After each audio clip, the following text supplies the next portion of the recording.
Steve Wilson, Bill Densmore, we're at Journalism That Matters at Wayne State University, a 3-day convening to try and invent some new media ecosystems ideas that serve underserved communities better. Steve, you're here because you just finished up a long stint as an investigative reporter with WXYZ Channel 7 in Detroit. You were joking that you were once with WABC in New York, so you've hit both ends of the alphabet. You've gone from ABC to XYZ, so I'm done, right? Right, but now you're moving out of the traditional broadcast environment, and you want to start an investigative reporting network for southeastern Michigan. Tell me a little bit about what you're doing on that and where you hope to go with it.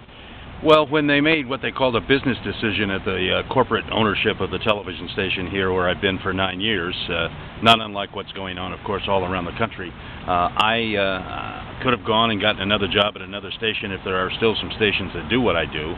But this community, if there's a community in America that can benefit from good investigative reporting, it's Detroit. So much has changed here, so much can change here.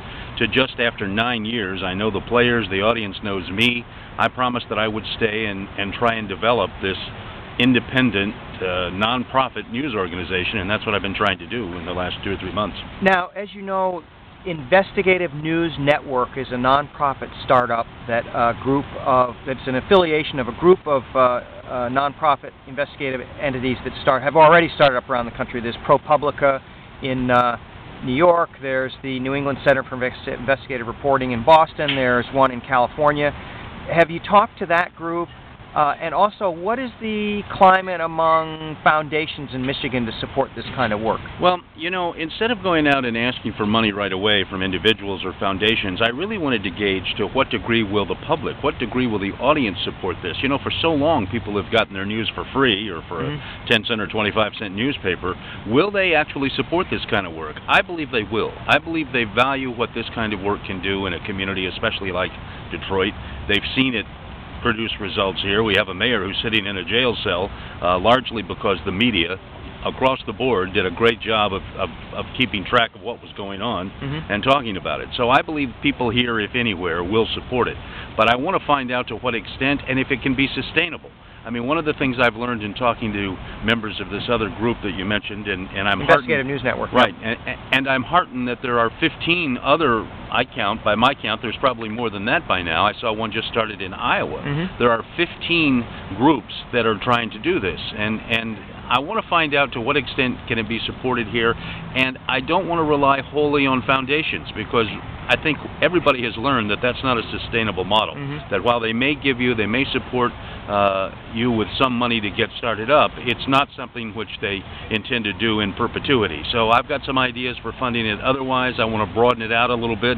I don't want this to be the Steve Wilson investigative report. There's a lot of community journalism that needs to be told that isn't being told, people that aren't in the so-called media that ought to be in the media. I want to make sure that this site contains some of that as well. Yep. Now, you've been here yesterday and today at Journalism That Matters, this convening here at Wayne State. What are you picking up so far that might be helpful for you? Well, what I'm picking up most of all is there are a lot of talented people out there who really understand that they're not being served well by the so-called mainstream. I'm appalled by the fact that the mainstream media, as we call it, especially television, which in my view has an obligation, because they're using the public airwaves, has an obligation to do the kind of work I'm talking about, and yet in their minds, as the head of the company that I worked for told a viewer, we can hire a lot of people to go out with cameras and get a lot more stories on the air. And of course, as I explained, stories about what? I mean, that's what, you know, are we serving the community with what we're doing already? My view is that's why so many people have turned off the local news. It's not relevant, it's not important, it's not anything that anybody seems to care about. I want to make sure that when we start this kind of new effort in a new format, that we include a lot of that, and I'm getting a lot of that idea here. If people want to help you on this or suggest ideas, how do they get in touch with you? You know, it's been so many people have been so great and say, let me send you money, and you know, I guess I'll be the first guy to say, don't send me money. Fortunately, I've been here for a while. I did well here, and by no means can I support this very long, but I can see if there's if there's enough of a vision in this community and enough support to get it started. And so I'm trying to do that. I'd like to broaden out a little bit, but you know, people really help me with their encouragement. People call and say, hey, I know about social networking, and you know, I'm an idiot about that. I don't know much about that kind of stuff. People have helped me with that. Someone's helped me with a website.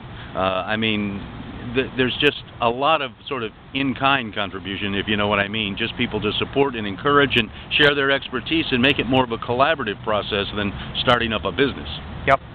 Steve Wilson, Michigan Center for Investigative Reporting, Information. Well, you know, I should correct you on that. Yeah. We started out with that. Okay. That's what we intend to do. But we've changed the name to Michigan News Center. Oh, cool. Because it was suggested that, you know, a lot of people don't really know what journalism means. Yep. And news, everybody knows what that is. And I found it was a little easier to get libel insurance if you didn't use the word investigative. Oh, okay. You know? Yeah. I'm telling you, there's something about the word investigative. A lot of people don't want to talk to anybody who's an investigative reporter. Yeah, and okay. I can't understand why. Yeah. Well, actually, shouldn't all reporting be investigative? Of course, and Yeah. and you know, that's one of the reasons I didn't want to change the name, because I thought it should reflect, you know, what we were doing. But you know, all journalism should be investigative journalism. You're exactly right. Yep. Thanks. Thank you.